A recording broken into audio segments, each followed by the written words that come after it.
Ako, nag-record din ako. Ayun. Okay ka na? Oh, Sige. okay, coach. Salamat. Alright.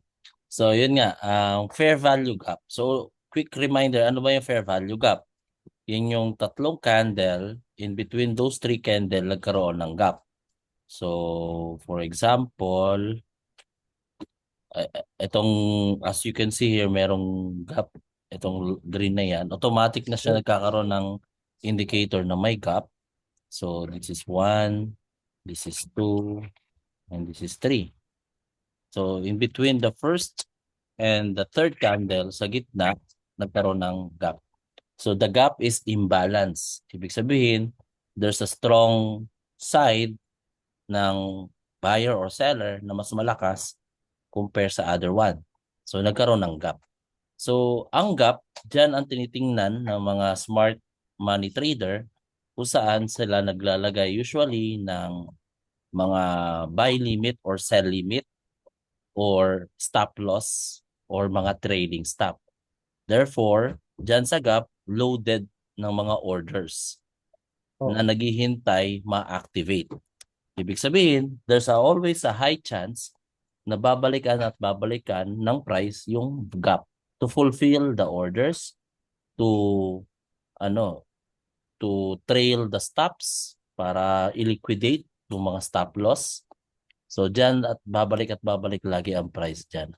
So as we observe right now, on the way up kanina, nag-create ng gap. Anong napansin natin? Bumalik yung price dahan-dahan, bumalik. tinatch niya siya and umakyat na Oh, ulit. So kung susukatin natin yung movement ngayon mula sa touch hanggang ngayon, meron ng at least 62 pip, 658 points. So 62 pip. So if you're going to scalp, 62 pip is a good scalping income, tama? Pero sa strategy kasi na ginagawa natin, minimum 100 pip ang target na lagi natin. So ibig sabihin, we will only get yung mga high quality and big movement setup. Okay? So hindi lahat ng gap tinitrade. O obserbahan natin if magre-react ang price sa gap na yon. Number one. Number two, kung yung gap ba na na-create ay nasa loob ng zone natin. So, madidiscuss natin yan in the future, yung pag-create ng zone. Saan nahanapin yung zone, uh, supply zone ba yan, demand zone ba yan, retracement zone ba yan, extension zone ba yan. Okay? So, yun yung fair value gap. So, mas mataas yung fair value gap ng time frame, daily, weekly, or monthly, mas strong yung place na yon. Okay? Kung ikaw ay day trader, you observe between 4 hours and 1 hour fair value gap. Kung ikaw naman ay position or swing trader, observe ka sa weekly, daily, and 4-hour fair value gap. So right now, nasa 1 hour time frame tayo kasi day trader tayo. Ibig sabihin, we trade today, we close it today. So day trader tayo. If may opportunity to swing trade at nag-confluence yung fair value gap mo sa 1 hour, 15 minutes, at naka-confluence din siya sa 4 hours, sa daily, then strong na pwede siyang iswing or hahayaan mo lang siyang tumakbo or for 2 days, 3 days, or probably 1 week. Okay? So, yun yung fair. Mayroon akong notification. Iko-close ko lang. ba't may tanong ako? Sige. Yung fair value gap. May instances na may dalawang fair value gap. Medyo maliit yung nasa ibaba niya. Oh, May chances na balikan. mas Mas mataas mataas ang pa rin chances. yung yung malalaking gap. Pero yung maliit na yung nasa baba. Pwede May rin naman value yun. pa rin siya. May value pa rin siya. Katulad nito. Pero Dito. ano magiging priority pa rin niya yung marami. Yung malaki ba? It depends kung saan siya mas naka-confluence. Mas confluence. Halimbawa, kahit maliit tong fair value gap na to, pero pag sinukat natin yung zone, eksakto nandyan yung support zone or resistance zone, edi yan ang Okay. ire-respect. Yung iba dadaanan lang. Okay. Okay? Kailangan pa rin balikan yan. In fact, on the way up, as you can notice, ang daming na-create na gap. So, one Oh, way or another, kasi nag-push up yan dahil sa uh, announcement ni Trump ng tariff. yeah. So, humina yung in confidence ng mga investors sa US dollar. So, mag-invest sila sa gold. Kaya umakyat ng umakyat, nag-all-time high na naman. So, on the way up, as you can notice, ang dami niya pang fair value gap na hindi pa nababalikan. Ayan, yung mga green na yan, nakikita mo. So, Oo, ano na, kaya pero hindi pa niya nababalikan. Pero nakikita ko may mga ano na. hindi pa na-fulfill. Kapag Field, nandyan pa yung green, hindi pa siya na-fulfill. Natatouch, ibig pag sabihin, nagtatouch lang ng tayo, na ano, may hindi, strong hindi pa rin. reaction. Oo. Kasi ganito yan eh. Ang magiging reaction niyan, pag bumalik ang price dyan, at automatic, ma-activate agad yung mga buy orders, buy limit orders na tinatawag, lilipad agad siya. Kailangan nga pala naalala ko na kailan dyan Oo. siya mag-open or, di ba? Oo. Yung mga buy limit, hindi pa siya activate eh. Hindi siya market execution. Ah, Tayo kasi yung ginagawa natin, enter tayo, buy, sell, sell, di ba? Sila ginagawa, buy order or sell order. Buy limit, sell limit. Dito siya eh. eh, Short, long I mean, position, pag lalagay na naging ganyan. valid siya, pag Oo. nag-start, dyan nag-start yung candle na yun. Oo. Oo. Hindi yung lowest niya. Oo. Dito So sa mangyayari yan, pagka ganyan, babalik pa rin yun. nag-activate, lilipad na agad. Okay. Ngayon, yung mga happy na sa profit, magte-take profit na dito, babagsak na naman. Pero dahil hindi niya na-fulfill pa yung buong gap, ibig sabihin, hindi naka-close pa lahat. Malalaman mo Oh, yan dahil sa indicator natin, na-close na mm, siya. Halimbawa, ito, kita mo rito, may gap. mm, Pero dahil nag-close yung candle below here, na-close na yan. Kumbaga, oh, wala nang orders dyan, na-activate na lahat. mm, Or kung may stop loss dyan, na-liquidate na. Liquidity sweep na siya. Pag sinabing stop loss, malamang may nag-buy dito somewhere. Tama? oh, Nag-buy, kaya umakyat. May naka-buy dyan, nung binalikan, umakyat. Kaya lang, malamang saan ang SL niyan? Sa baba ng fair value gap. Dito. So binalikan na naman. Binalikan na naman na SL na siya. Yun yung sinasabing liquidity sweep. Natanggal na yung trade niya out of the market. yan. Nakuha na yung pera niya. Therefore, may mas may gasolina na ang market kasi nga nakakuha na siya ng maraming SL, umakyat siya. Okay, So, okay lang ba yung ano? Minsan, kasi nga, minsan hindi ko kaya harapin buong araw. Aabangan ba? mm, Hindi naman tayo ako ng ganun. hindi, hindi. May fair value gap. Oo, Nag-place ako ng order. oo. Katulad yan, Sa, sa yung mahaba na FBG. yun.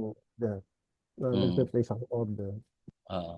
Ang minsan, nakakainis. Para konti na, ASL ka ano, muna. hindi, konti na lang, hindi pa na nga natatouch Hindi pa yung order ko. na-activate.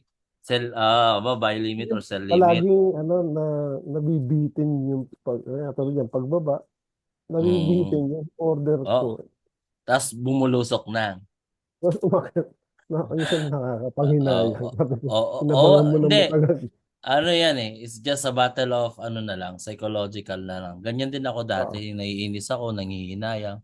Pero one realization ko sa market is every day may opportunity. ayun lang.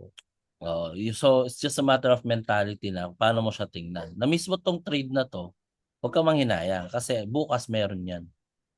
Mamaya meron yan. Kasi ang katapusan, ang general conclusion kasi natin ng coaching na to is we are training ourselves to be a time-based trader. So, ibig sabihin, kailangan alamin mo lang yung saktong oras kung kailan ka best time to trade. Yun, sabi ko, Oo. ah, talagang everyday may May, natututunan ka, oo. makikita mo yung mistake mo. Oo. Kasi kung katulad sabi mo, maghapon ka mag-o-observe ng chart, it will not work. Lalo kang Hindi. magiging Hindi nga, prone. hindi. Hindi. Oo. Hindi talaga. Lalo kang magiging prone sa mga mistakes, human errors. Coming from own experience to. Kaya alam ko share ko sa'yo. Saka yung ano, So, pag inabangan mo yung US session, sa inyo 8 p.m. yata oo. dyan sa Pilipinas. Dito 3 Oo. p.m. Oo. Diba? Hindi, actually, pag gold, mas ano mas dangerous ang US session kapag gold. Oo nga, oo, Unless, dangerous. oo. So kung Yung, itong strategy na magiging conclusion natin lahat-lahat pag natapos na tong coaching session natin, marirealize mo na anytime basta tama yung zoning, tama yung analysis, tama yung oo, position, kahit Asian session, kahit Europe session, kahit in between, meron. talagang patience talaga. Meron, oh. Most of the time lang, nagki-create lang ng volume ng movement during US session. Pero, kung hindi siya pasok sa zone, hindi siya pasok sa analysis mo, sa kung ano yung position na hinihintay mo, parehong-pareho lang ang movement. Nagkakaroon lang ng boost ng, kumbaga napapabilis. Halimbawa, ngayon ay 1:12 p.m. Philippine time. Oo. So, we're waiting na mag-open ang, sorry, naririnig mo ba yung background ko? Baby Ay, okay namin. lang. Hindi naman ako. Ah, so, we're now waiting sa Europe Open, tama? Yes, yes. Okay. Sa Europe Open, kaya ngayon ang bagal kasi nga walang volume, Walang volume. walang Walang tao. trader, walang nagte-trade. Ngayon, anong gagawin ng Europe Open? Ipupush niya lang yung certain price movement towards sa direction kung saan talaga siya pupunta. Hindi mag-iiba ang direction, whether bababa ba siya, aakyat siya bigla. Same pa rin yung pupuntahan niya based on our analysis. Mapapabilis lang siya kasi nga may volume na. So, halimbawa, if ang analyzation ko natin today ay bababa siya, it will not change kung mag-open ng Europe session na biglang umakyat. Hindi. Magbu, Sasabayan mag, niya lang. Mabuboost lang. Ngayon, Ubus. kahit mag-end, basta tama analysis mo, tama zoning mo, halimbawa, nasa resistance zone ka, nandyan na lahat ng confluences mo, nandun yung fair value gap, quality to, bababa to. Kahit mag-entry ka ngayon na hindi pa siya nagpa-profit, basta confident ka sa trade mo, babaga lang siya kasi nga walang volume. Therefore, pag open ng session, bibili siya, magbo-boost. Hmm. So it's just all based on analysis kung whether we are in the right direction, wrong direction. O halimbawa, pag analysis natin, potential na mag all-time high to. Kasi liquidity na tong taas eh. Ito yung all-time high eh. Oh, okay. Oh. Pwede mangyari, mag all-time high. Therefore, maraming seller position dyan. Tama? Okay. Marami Yes. ding SLL dyan. So, ngayon, ang bagal. Pwede ang gagawin ngayon ng price, pag open ng Europe session, i-spike siya, sabay bagsak. Bakit? Kasi ililiquidate, tapos ma-activate yung mga sell, tapos yung mga mga buyer, nandyan yung mga TP, therefore matitake profit na sila. Tama? Ang So, bakit? babagsak. So kahit obserbahan mo yung chart na ngayong Asian session, yung pa rin yung direction eh. Mabagal lang. Ang Eh bakit? no, ganyan, mabagal lang. Pero dahil nag-open yung Europe, bibili siya bigla. Hmm. Then maraming seller ang nag-aabang dito for sure. Oh, kung hindi man Europe session, ganun pa rin ang mangyayari. Aakyat, i-liquidate, bababa dahan-dahan. Kaya lang pag may volume na, spike up, sabay bagsak. So the direction, the technical analysis sa chart, ang maganda kasi sa gold, nire-respect talaga siya given na talagang alam mo yung tinitingnan mo. Okay? So yun lang yung ano niya. So ang magiging conclusion natin is tayo as a day trader, we are basing our entry or position sa time. Anong Right. oras ka papasok sa trade? Is it the right time? Is it Tapos na ba yung mga confluences mo? So, yeah, kailangan makita mo lahat ng checklist mo bago ka mag-enter ng trade. So, ako, ang napapansin ko, ang 10 a.m. Philippine time, tapos 9 p.m. Philippine time, yun yung lagi kong best time na winning trades yung mga positions ko. 10 10 a.m.? a.m. Oo, kasi after open ng Asian session, nagki-create siya ng structure. Tapos doon ko binibase. By 9 a.m., nagkakaroon ng volume. By 10, doon na nagkakaroon ng direction. So sa 10 a.m. ako nag-trade Philippine time. That is 6 a.m. dyan. Kung gold ang Uh, babasihan natin, five, ha? five. Yeah. Ah, pansin ko nga, 6. pansin ko nga, sa Oo. umaga. Kasi Oo. pagising ko ng 4 a.m., 5 a.m. Oo. So hanggang alas 11, alas 12 yan na Philippine time. So tapos mawawala na yung volume, magpapahinga katulad ngayon.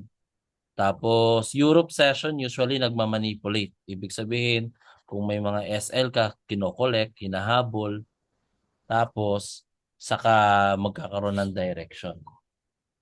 US session, yun na. Doon na yung clear direction kung saan. So pwede ka makasabay kung makakahabol ka ng US session alas 9, 9 p.m. Philippine time. That's 5 p.m. done. Tama ba ako? 5 hours, coach, 5 hours ang difference. Ay, 8 Saudi ka a.m. pala, no? Hindi, Qatar. Qatar. Oh, so 5 mga hours. 4 p.m. dyan. 8 a.m. dito ngayon. 8 ba? 8, 7, 8:17. Advance pala. Advance kayo, advance kayo. Oo nga pala. Nandito na ako. Okay. Anyway, yun. Okay. So ito yung magiging final conclusion natin. Dapat time-based trader tayo para mas high quality. Hindi yung basta-basta ka lang entry. Okay? Mhm. Now, paano natin ma-activate or mababasa kung ano yung tamang time? Magbe-base tayo sa time na nasaan ang mga head office ng mga institution. Hindi tayo magbe-base sa time natin. Mhm. So, huwag kang mag-alala about doon kasi meron din tayong i-add na indicator sa trading view na kung saan mababasa agad yung time. Ang tawag doon ay CM time-based lines pero next time na natin yan pag-usapan. Ang topic natin Okay. ay fair value gap. Para isa-isa, hindi tayo yung bigla. So sa fair value gap, 1 hour tayo ha. Fair value gap ulit tayo. So sa fair value gap, one of the or confluence na lagi mong hahanapin. So number 1, fair value gap. Number 2, trend line breakout. Yeah, breakout. Yeah. Number 3, um, breaker block or order block. So pag tong tatlo na to nakita mo sa isang area, strong indicator na yan na pwede na mag-entry. Example, sa 1 hour time frame, ang ginagawa ko lagi, ginagamit ko is line chart. Ito, nila-line chart ko siya. Okay, para matanggal ko yung ingay. Kasi yung mga weak na yan, yung mga dulo-dulo na yan, liquidity sweep lang naman yan. So, walang volume talaga dyan. Walang area yan. So, ang volume nandito talaga sa line chart. So, dito makikita mo ngayon na meron tayong resistance sa area na to. Tama? Tapos may support tayo dito. Pwede rin dito. Ngayon, ang napansin mo rito, pinrake niya na yung resistance. Correct? Yeah. Una, nag-manipulate sa ilalim. Manipulation. Tapos, market structure shift or break niya na yung resistance. Upon breaking out ang resistance, pwede rin tong itong trend line breakout or resistance or support breakout. Yun din yan. Kapag hindi trend, pwede resistance or support. Okay? Kapag nagkaroon ng breakout at nag-establish ng fair value gap upon breaking out, yun, pwede. Dalawa na. Di ba? May fair value gap, tapos meron pang breakout sa trend line or sa resistance or sa support. Ang pangatlo na hahanapin mo is tinatawag na breaker block or order block. Familiar ka dyan? Hindi nga, yun ang third, di ko Hindi mo alam pa yan. gets. Pero resistance, support, trend line, medyo gets mo na. Oo, yung trend line tsaka yung FVG. Halimbawa ito. Ito 1 hour to ha. Paano ko hahanapin ang trend line dito? Again, as I always said, mag-line chart ka. Mas makikita mo yung volume. So ito, meron tayong dynamic support na trend line. Mula dito, tama? Dynamic support trend line tawag dyan. Ibig sabihin, paakyat. Sa taas naman, meron tayong dynamic support, dynamic resistance trend line. Kuha? So, obvious tayo na bullish. Ayan o, palaki ng palaki. Alright. So, balik ka na sa candlestick chart. So, yun yung malaki kasi 1 hour yan eh. We have a strong trend line there. So, ngayon, ang order block, okay na yung trend line, no? Ang support Okay. resistance, gets mo na rin naman kasi magla-line line din, tapos titingnan mo dyan kung saan yung may multiple area na nire-respect. Katulad nito, ito, tapos ito. Tama? Tama. So therefore, pwede mo siyang lagyan ng line, meron ka ng isang zone dyan. Ito, obviously, kasi ito ay all-time high, so lagyan mo siya dyan. Tama? Tapos, pwede ka rin, ito, kasi dito ni-respect, ito ni-respect siya rito, tapos ngayon, dito naman nag-bounce. Tama? So, ganun lang mag-identify ng mga support or resistance. Okay, so balik ka ngayon sa candlestick. Alright. So ngayon, as we noticed, nire-respect yung resistance na to. Kaya, nag-break siya dito sa market structure, nauntog, bumaba. So what do we expect? Dahil meron ding support na fair value gap at merong resistance na key level ang tawag dyan. Key level resistance, pwedeng mag-consolidate to for a while until market open ng Europe. Consolidation. Okay? Kasi maliliit lang siya na support and resistance. So, yan, yun sasabi ko. Don't trade kasi it's not on our favor pa eh. Okay? Ang mangyayari, pag mag-entry ka dyan, bababa bigla, ESL ka. Magsisell ka, aakyat, mag-ESL ka. Paglalaruan ka lang ng mga broker dyan. Kaya wag tayo mag-entry. Okay? Okay. So, anong mangyayari ngayon? Ang order block, hanapin mo siya based sa last candle before nagkaroon ng push. Ibig sabihin, dito na lang tayo mag-example. Mas maganda kung magke-create ng fair value gap yung push, then yung last candle opposite to that, yun yung order block. Okay? Halimbawa, ito, malaking-laking order block. Kita mo to? Bearish na pin bar na tinatawag ito. Malipis lang siya, itong kulay green na to. Red yan sa chart mo. Ito. Tama? Tapos, after that candle, nag-push up na siya. Tama? Makyat na. Ngayon, right after that, opposite candle, may fair value gap. Maliit lang. Kita mo? Makita. Ayan. Ito, pa-zoom natin. Ito yung opposite candle. Ito yung push. Tapos may fair value gap after that push. So, yung last opposite candle before the push, yun yung tinatawag na order block. Okay? So, ang ginagawa ko dyan, mamarkahan siya. Kulay gray ang aking order block. Yan. Tama? Tama.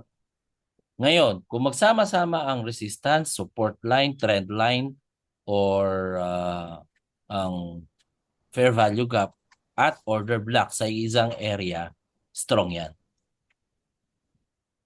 Okay? Ngayon, may maliit na naganap dito. Tingnan mo ha. Maliit lang to. Meron dito resistance, may support. Tama? Pero somewhere here, mayroong order block. Ito. Pabaliktad naman siya. O, ano ulit yung order block? The last opposing candle before the push. Ito push down. Pababa to eh. Tama. O, di ba? Asan yung ano ko? Tama. Asan yung brush ko? Ayan. Ito pababa. Correct? Correct. Ito ngayon yung last opposing candle. Yung color red na yan sa chart mo. White sa akin. Ay, ano pala? Green yan sa chart mo. Ito. Kuha mo. Yan yung last. Ngayon, siyempre, hindi makita natin pero may maliit na fair value gap na ano na yan, oh, kita mo. Ito, maliit lang na Oo, fair yan. value gap. Napakaliit lang. Yan, di ba? Oo. So, valid order block siya kasi masasabi mong valid order block once mayroong fair value gap after the push or during the push. Okay? So, ibig sabihin, pwedeng i-respect siya. So, kung mamarkahan ko na lahat ng confluence ko, order block, tapos fair value gap, maliit lang. Sorry. Yan, kulay pula na lang yung fair value gap. Yan. Tapos, kita mo, dyan mismo nag-consolidate. Okay? Ngayon, anong ginawa niya? Binrake niya na yung order block. Ayan, diba? Lumabas na siya eh. Nilampasan niya na. Supposedly, if may quality na reaction dyan, dapat magre-reverse na yung price with fair value gap. So, yun yung lagi nating hahanapin. Malalaman mo na quality ang reaction ng price towards sa ating zones na hinahanap kapag mayroong fair value gap. Saang time frame? Sa 1 hour or sa 15 minutes? Ngayon, since walang reversal na may fair value gap, kahit bumaba tayo sa 15 minutes, puro weak ang ginawa niya. Wala siyang fair value gap na kinrate. Ayan, oh. Then, umakyat. Nag-react lang siya pero wala siyang fair value gap. Puro weak. Binabalikan lagi. Tama? Then, pag akyat, 15 minutes to, binasag niya na yung order block. Ayan, nag-create na siya ng fair value gap. So, anong indication niyan? Nagsasabi na ang price wants to go up more. Kasi nga, dinidisrespect niya na yung bearish order block.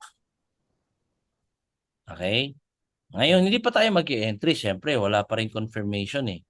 Okay? Ang gagawin natin, merong breakout sa order block. Ang any order block, bro, na dinisrespect, ang tawag na sa kanya ay breaker block. Uy, running out of time. Send na lang ulit ako isang link ha pagka natapos. Magiging breaker block na siya. So, same lang siya. Same block area. Pero, kasi dinisrespect na siya. Hindi na siya order block. Breaker block na siya. Okay?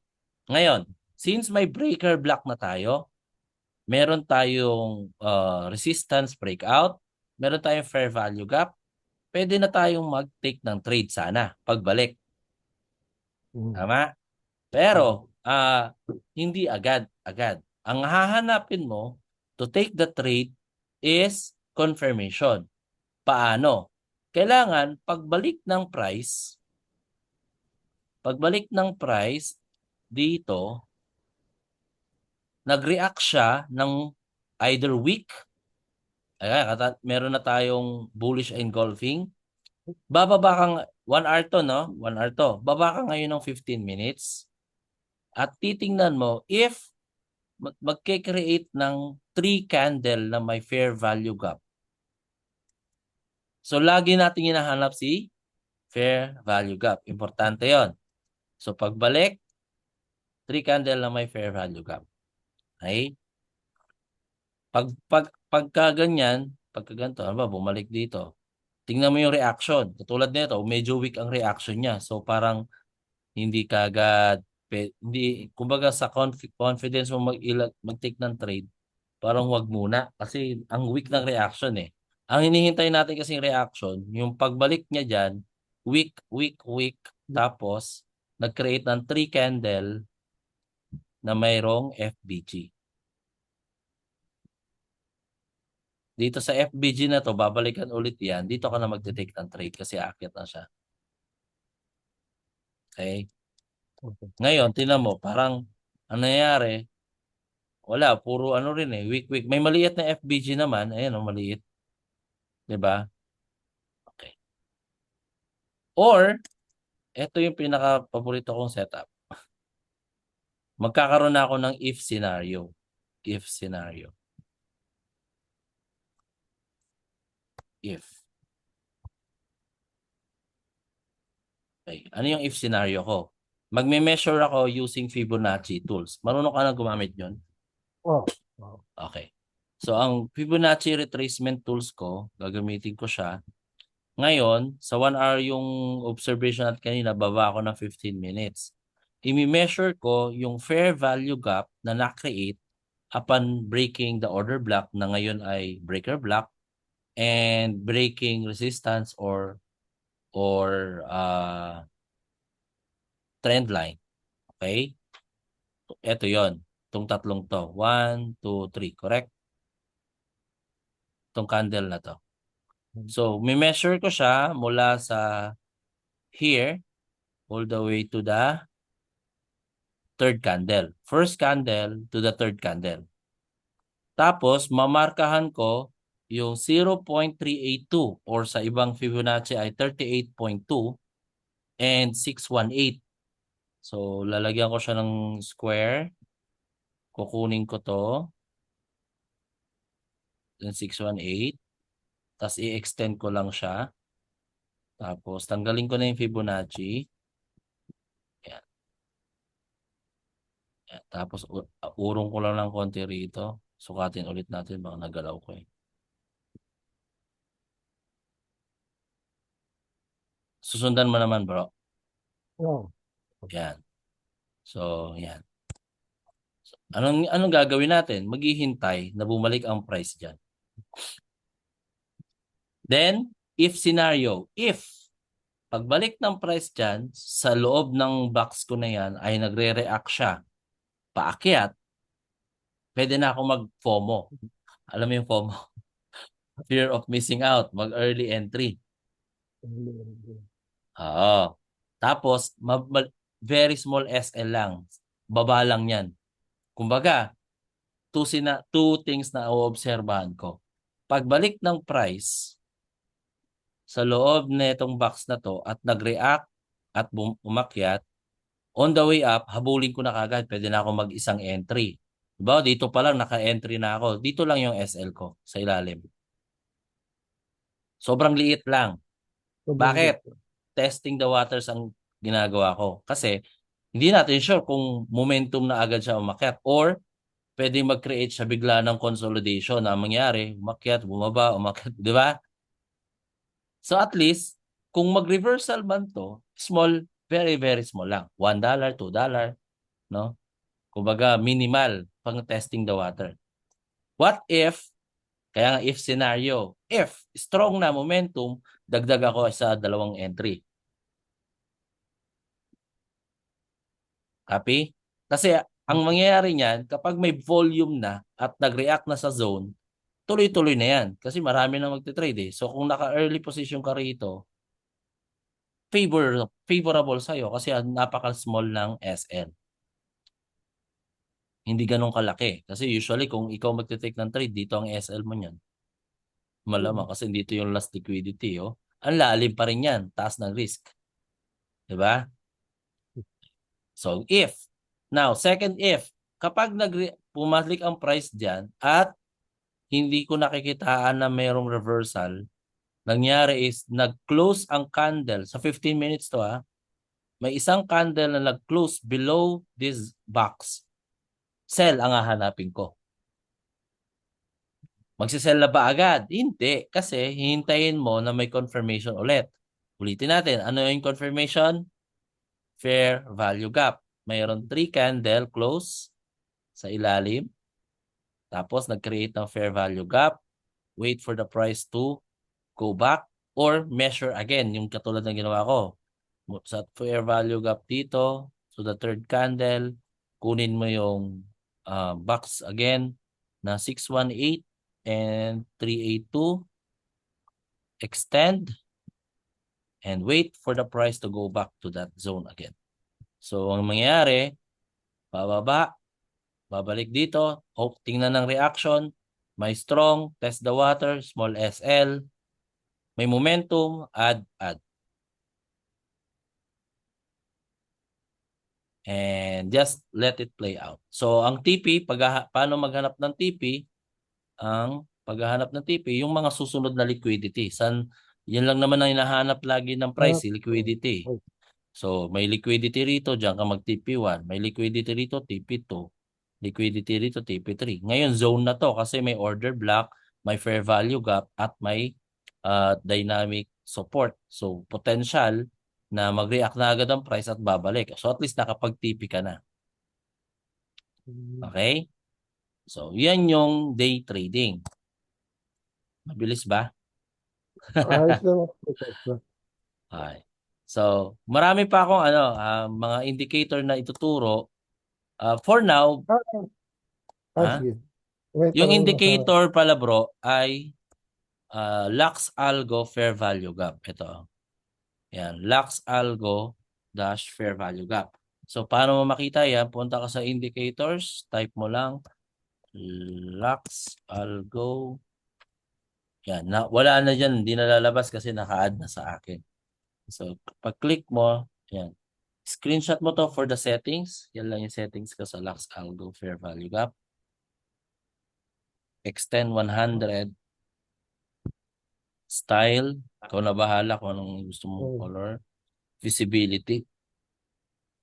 1 lang lahat. 59, 24, 366, 52, saka 12. Okay? Na-screenshot na? Ay, recording ka naman pala, no? Hindi, pero kung naka-record yan, Na-recording din naman ako. Pwede ko rin i-send sa'yo. Okay? Ngayon, pag na-set up mo na yung FBG na yon, automatic na siyang lalabas every time na nag-create ng FBG. Mawawalan siya pag na-fill na siya or nag-close below or na-disrespect na yung FBG. So para hindi ka lang drawing ng drawing, saan ba yung mga FBG ko? Hahanap ka. Tuloy nito, ang laki ng FBG na to. 15 minutes. Kaya may finifill niya dahan-dahan. Kaya tingnan mo yung price, dahan-dahan siya paakyat. Kasi may mga SL dyan or mga stop loss, may mga sell limit dyan or buy limit na ina-activate niya dahan-dahan. Kaya consolidation ng price ngayon. Tama? Oo. So, right now, what are we waiting? Waiting na pumasok sa zone natin. Kapag ni-respect, then buy tayo. Pag dinisrespect, look for confirmation na meron na talagang momentum going down using 3 candle fair value gap. Measure them using Fibonacci retracement. Okay? Alright. Meron din tayong okay lang, sasend ko sa iyo yung sa akin. Alright. Okay, so yan yung isang trading style natin based sa time. Okay? Ngayon, meron pa akong isang strategy, bro. Position trading naman to. Every time to nag-open ang market sa Asia. Okay? So, yun yung susunod nating topic kasi medyo technical siya eh.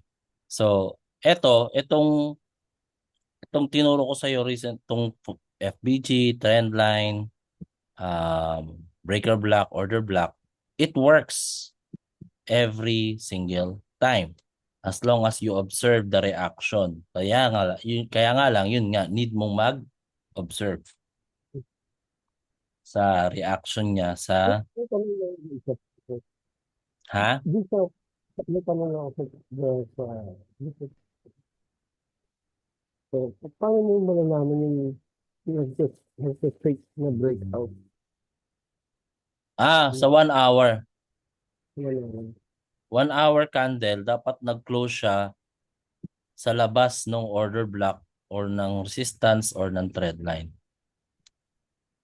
Fake yun. 1 hour. Ayan o. Isang buong candle niya, 1 hour na tinakbo yan, di ba? So bullish candle siya and ito nag-close siya dito. Tapos titingnan mo yung second candle. So 2 hours na observe na paghihintay ito. Kaya ito na yung papasok yung disiplina mo na mag-entry na ba ako, nag-close na eh. Di ba? Hmm. So ang gagawin mo, hihintayin mo yung itong second candle na matapos naman siyang mag-close. Nag-create ng fair value gap, bumalik. So actually, pag close na ito, pwede mo nang i-take yung trade na scalp kung mag-scalping ka. Oh, 50-15 yan, no? 57-15 siya, di ba? Di ba? Kaya lang, oh, Fake breakout na kala mo pataas na biglang oo, bumaba. yun na nga. Kaya kailangan mo ng multiple confirmation. Ah, multiple confirmation dapat. Tapos, paano mo malalaman na valid yung breakout? Look left. Tingnan mo yung ginawa niya before the breakout. Liquidity sweep. Yan yung may bilog na sa ilalim. So bago siya nag-push upward, nag-liquidity sweep muna siya dito.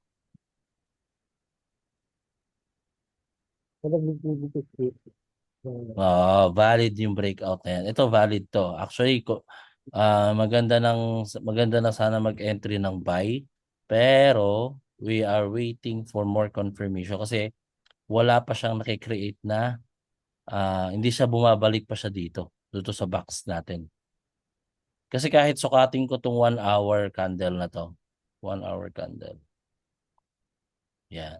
Hindi pa rin niya binabalikan. Oh, confluence siya. 'Di ba 15 minutes natin sinukat yung kanina? Sa Yung 4 hour. 'Di ba? Parehong-pareho sa 1 hour. Pansin mo? Kasi yung kanina mineasure natin na 15 minutes candle na may fair value gap, 382618. Ito yun yung box na to.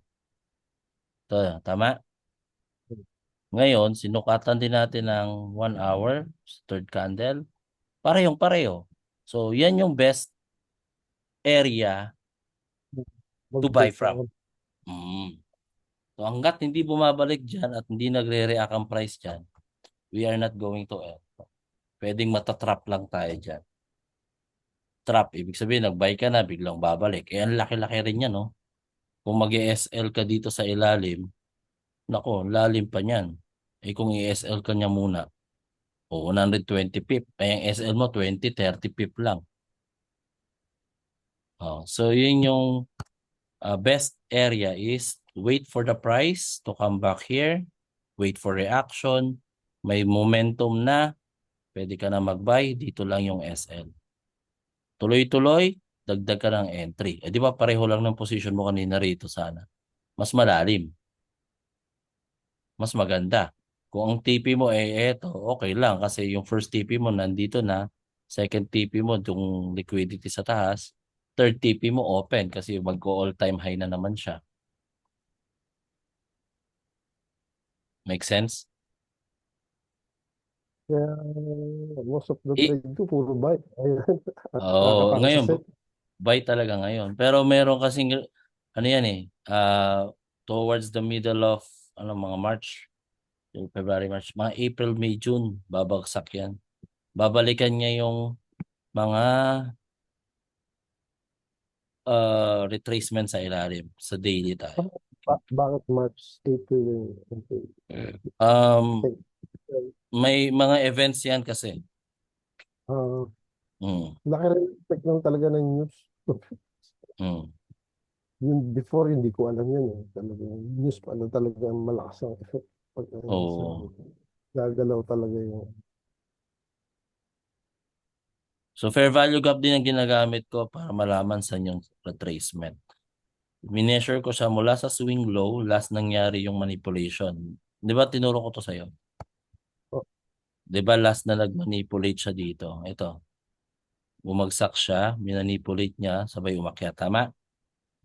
oo, mas most din yung orders ko sa fair value gap eh. Kasi Oo. talaga, nakikita ko dun Tapos, balik talaga. oo, di ba? So measure natin mula sa last manipulation all the way sa all-time high. Ang kukunin nating retracement is 618. 618. Yan. 2689. So, chances are, kapag bumagsak to at mag-retrace, ito naman yung area na babalikan niya, then magpupush upward pa siya. If hindi to magtuloy-tuloy ng 3,000 agad. Pero pag nag-push na to ng 3,000, sa 3,000 to magre-retrace, mag-i-stop, tapos magre-retrace na ulit siya. Kasi yan yung psychological levels eh. Na-discuss ko na ba yung psychological levels? Yung mga round numbers, psychological ano yun, level, no? 2,900, 2,910, 920, 930. Kumbaga kung ito, nasa 2,933 to, 2,930 i-round off mo. Yan yung psychological number, 2,930. Kung mabibreak niya to, ang next niya, 2,940. Or pwedeng 35, 40, 45, 50. Yan yung psychological level. So kung mag all-time high ulit, yun yung mga TP mo. Katulad nito, all-time high niya ay 2,942. So round off natin ng 2,940. Tama? Hmm. Psychological na 2,940. Pag na-break niya yung 40, 45. Ayan, psychological kasi wala pang data. Dati na dyan na tumigil yung price, di ba? So psychological lang siya. Mga round numbers. Okay? So yun. Yun lang muna fair value gap ang tutukan natin. Ang next is yung time-based indicator ko. Pag sabi time-based, ito yun, papakita ko sa iyo. Ayan, may mga color coding na siya. So bawat kulay may time. Ito ay pag-open ng Asia, in the middle of Asia and Europe. Ngayon yung yellow-green, bago mag-Europe, yung purple Europe session. Then the orange is towards the New York. The black, yan yung New York. Kasi yan yung solid yung volume. Okay, the red, madaling araw na. So, tulog na. Huwag ka na mag-trade dyan. Okay. Pero may movement pa rin ng red kasi Australia naman yan eh. So, obserbahan natin to. Bigyan lang kita ng Yes, sneak peek. Bigyan kita ng sneak peek kung paano gumagalaw yung base sa time. So, ito Asia nag-move up. Tapos in the middle of Asia and Europe, bumagsak bigla. Europe nag-consolidate before opening ng New York. Then New York bumagsak. And tuloy-tuloy na siya. Pagdating naglalagay dyan, na ako ng alarm. ha? Lalagay na ako alarm kung anong time Uh, lang na uh, so automatic naman to pag na-set up na natin to sa dito sa trading view. Hindi ka na mag-check anong oras na ba? Ano na bang nagaganap? Okay? So sa kailangan ko susunod siguro natin, mag-subscribe na ako sa hindi, trading uy, view. free lang to. Hindi ako nag-subscribe. Dalawa lang naman Hindi, indicator gamit ko eh. Lux dalawa lang ba? Algo, tsaka yung CM time base, tsaka volume, tatlo. Yung sa ilalim, yung volume. Hmm. Oh, next time natin pag-usapan niya kasi yung tatlong yan, tatlo. One, Okay. fair value gap, time base, tsaka tong volume sa ilalim. Yan lang ang ating yan lang ang ating confluences. Ba- Tapos the rest is SMT na, yung smart money trading yung tinuro ko sa iyo. Fair value gap, order block, trend line, support line, tapos Fibonacci retracement tool. Ang tawag doon ay ang tawag doon ay SMT. So manipulation, market structure shift, lahat 'yon. So walang indicator na para doon. Talagang analysis mo na 'yon. Okay? Ginagamit lang natin yung time kasi para di na yun kasama pa sa isipin natin. Fair value gap, kasi drawing ka ng drawing mula umpisa, ang daming fair value gap niyan, uubos ng oras. And the volume, at least pag nakakita ka ng spike of volume, katulad nito, nakita mo sa ilalim, itong mga volume na to, ibig sabihin, merong strong indication na marami ng buyer. Ito naman, maraming seller. O, kung nagmamatch yung volume sa zone kung saan nandun yung price mo na nag-aabang ka, ibig sabihin, valid tong entry ko. Hindi lang ako nakakita. Maraming trader ang nakakita ng zone na to. Gigets mo? Kumbaga nagkakaroon ka lang ng additional kumpiyansa na hindi lang ikaw, hindi ka nag-iisa sa analysis mo na yung nakikita ko, nakikita rin nila. Kasi remember that 4, 5 traders can look at the same chart pero iba ang nakikita. Magkakaiba tayo ng nakikita. Pwede ako, nakikita ko, reversal, magsisell ako. Ikaw naman, nakikita mo, hintayin kong bumaba, tapos fair value gap, doon ako magbabay. Di ba? So magkakaiba tayo yung isa nakikita trend line. Oo. Kumbaga, ang purpose ng volume, kapag nag-match siya sa zone ng mga pinagmamarkahan mo, at nakita mo, pagpasok sa area na yon, sa price, sa zone na yon na nilagyan mo, nag-spike ang volume, hindi ka nag-iisa. Pare-pareho kayo ng nakikitang analysis sa chart. Kumbaga marami na kayo. Ibig sabihin, mas kumpiyansa ka na gagalaw na yung price from this point towards this point kasi nga, hindi lang ako yung nagtitrade. Okay? So, yun yung tatlo lang kailangan natin. Libre yan kasi hanggang tatlo lang naman ang free ng trading view. Hanggang 3 lang. Pag mag-add ka pa ng indicator more than that, hindi na siya magbabayad ka naman sa subscribe. And mas maraming indicator, mas maraming nakakalito. So, basican lang natin. Kaya everyday, ang ginagawa ko ganyan. Di ba, nagdo-drawing ako. Mamayang gabi, pag namarkahan ko na yung mga zone ko, pag namarkahan ko na, pinagtatanggal ko na yun. Diba, tatanggalin ko na to. Ayan. Yung fair value gap, nandyan lang naman talaga yan. Hindi ko matatanggal kasi yung marker talaga yan. So, hintayin ko na lang pumasok sa zone ko dito. Yan. Tapos tanggalin ko na to. Yan. Para nakafocus na yung mind ko, natitingnan ko na lang yung price na mag-react sa area na yan. Hindi na ako yung naghihintay, baka, tulad ngayon, kung ikaw nagtitingin dito, umaakyat. Aakyat na, sayang naman, magbabay na ako. Wag. Gawin mo talaga. Ano ka lang yan, itatrap ka lang yan. Ginagawa yan ng mga Tatrap lang. broker. Oo, ginagawa yan ng mga broker. Walang volume eh. Kita mo sa ilalim. Ayun, no, niliit. So, paano Hmm. umaakyat yan? Ilan lang nagpapataas niyan. Kasi it doesn't matter kung magkano yung pinapasok nila. Ang volume is a measurement kung ilan ang nagtitrade. Kung mag-isa ka, kahit 100 million ipasok mo, hindi yan magi-spike. Kasi isa ka lang. Pero kahit 20,000 pasok mo, pero 300 kayo, yan, magi-spike yan. Kasi 300 ang volume. Make sense? So, mapapansin mo ngayon, ang volume as we speak, 40 lang. Mahina. Tingnan mo tong mahabang volume na to. 2,000. Kita mo yung movement after the 2,000, di ba? So, diyan pala makikita mo na eh. I-backtest mo to mga, ito, volume nito. Ito, news kasi ito eh, kaya malaki yung movement. Ito, volume nito, 1,600, kaya umakyat. Ngayon, umaakyat, pero walang volume. Delikado ka dyan. Pag mag-buy ka dyan, biglang babalik. Practicein mo to bro, gawin mo. Halimbawa, nakikita mo magbabay. Huwag mo munang pindutin. Isip mo, buy ako. Magugulat ka, biglang bumababa. Isip mo pa lang yun na, lalo pag in-enter mo na. Ginagawa ko yun eh. Yung, parang umaakyat na. Huwag muna. Gaganyan yung kamay ko. Sige nga, kunwari nagbay ako. Maya-maya bumagsak, buti na lang. Hindi ko binay. Parang, parang naagapan mo yung sarili mo mag-FOMO or fear of missing out. Kasi nga, malingat ka lang.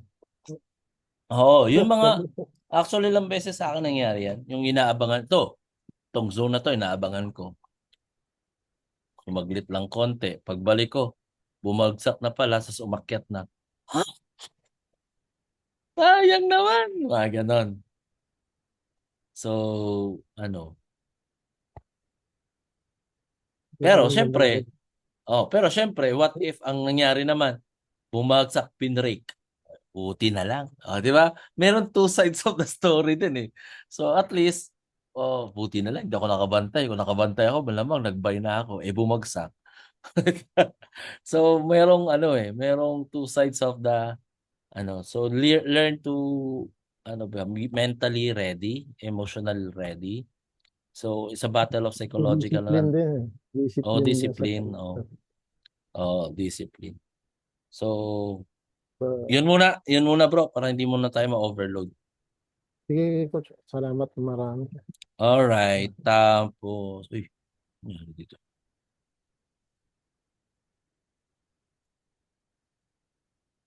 Wait lang.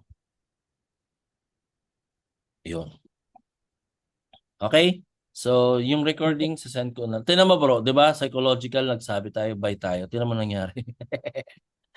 Luloko. Bumaba. O, 'di ba? Lolokohin ka lang talaga niyan. Kasi marami rin na gano'n nagpo-FOMO eh. Momentum na, babay na ako, bumagsak na. 'Di ba? Baka isi-sweep niya pa yung ilalim niya. Okay? Okay, coach. Salamat marami. Okay, Susunod next na lang. session ulit. Practicein mo muna to. Gawin mo. Yung tinuro ko, mag-back testing ka. Kumbaga, kung legit ba itong mga tinuro ko. Halimbawa, mag-drawing ka. Yung naghanap na, ha, tapos na. Halimbawa, dito, kuha ka rito. Okay, hanap ka ng order block. Uy, ito, order block to ah. Okay, drawing ako nga ng box. Yan. Uy, may fair value gap dun sa order block ha. Okay, good. Tapos, anong ginawa ng price? Bumalik ba? Uy, bumalik na. Okay. Ngayon, doon sa pag-break niya ng taas, nag-create siya ng fair value gap, measurean ko nga to ng Fibonacci. Okay, baksan ko nga yung Fibonacci ng 618 tsaka 382. Tingnan ko nga anong ginawa. Uy, ni-react talaga siya oh. 3 beses pa nga. Make sense? 15 minutes pa yan ha. So 1 hour ako nag-a-analyze. Pero naka-confluence naman yan. Gets mo? So, meron tayong order block. Gawin kong gray to para sa recording, based sa recording. Ayan. Order block. May fair value gap. Ayan, kitang-kita yung green. Yung fair value gap, mineasure natin. Ito na yon, yung red na yan. Ang red na ginagawa ko ay orange, parang golden zone. Yan yung golden zone ko. Yan. Ay, sorry. Yan. Hihintayin ko. Kahit umakyat na, tinan mo, umakyat na. Oh. Sayang naman. Na-miss ko yung opportunity na yun ah. Oh. Nag-news yan, oh. Nag-news. Nag-spike. Pero, hintay. Pasensya, pasensya, pasensya. Pagpasok, uy, may ang tawag dito. May weak. Strong to. Bye. Tutututututut. Solid yung paghihintay. Doon pa lang sa paghihintay mo na matagal, pero isang trade is enough to cover yung 1 week mo. So, Make sense, di ba? Itong malupit, bumaba. Same area, ni-respect ulit. Umakyat na naman. Mas malaki pa. Make sense? So sometimes, yun nga, pag masyado tayong atat, dun tayo lago na didihado. Kaya, pasensya. still. Patience is the key. Okay? Okay, coach. Salamat marami. Alright. Sige po. Uh, Bye-bye. bye. Ay, palitan mo natin kulay para for the recording purpose. Yun yung ating golden zone. Yeah.